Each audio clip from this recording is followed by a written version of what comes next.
More than 1 million fans will travel to Qatar as the FIFA World Cup kicks off for 29 days of football on the 20th of November.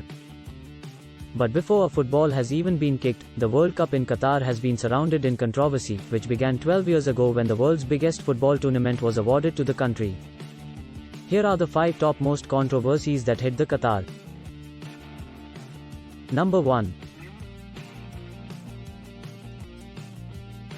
How did Qatar get the World Cup?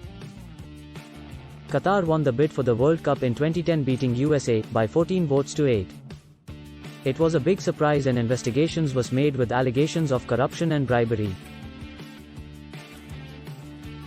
The Sunday Times published how a Qatari businessman named Mohammed bin Hammam, a former FIFA vice president, had paid millions of pounds to football officials around the world to secure the World Cup for Qatar.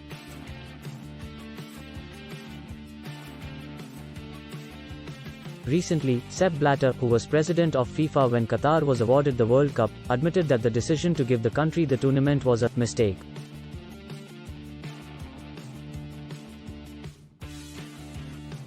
Number 2. Alcohol ban during World Cup.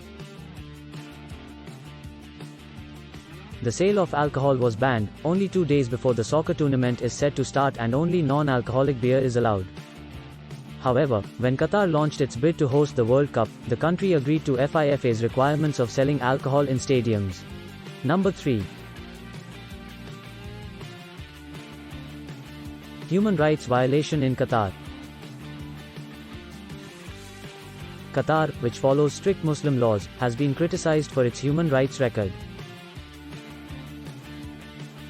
In the country, women are heavily restricted in what they are allowed to do, and it's also illegal to be in a gay relationship.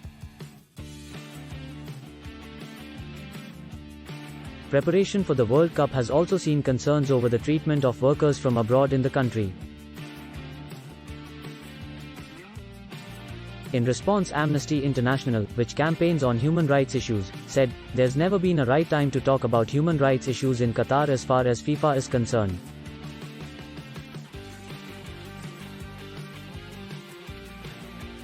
Number 4. LGBTQ+ rights in Qatar. Gay relationships are banned and against the law in Qatar, and gay, lesbian, and transgender people in the country face fines, time in prison, or even the death sentence.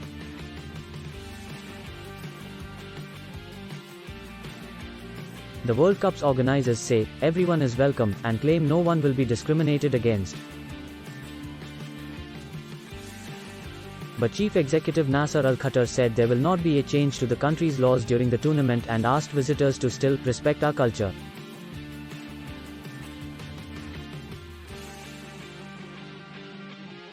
Number 5. Treatment of migrant workers. Human rights organizations such as Amnesty International say that as a result, since 2010, hundreds of thousands of these workers have faced human rights abuses and exploitation in difficult working conditions with little pay.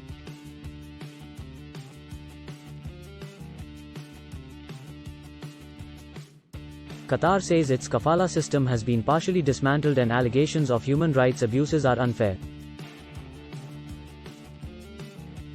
However, The Guardian newspaper claims that figures show more than 6,000 workers have actually died in Qatar since it won its World Cup bid 12 years ago.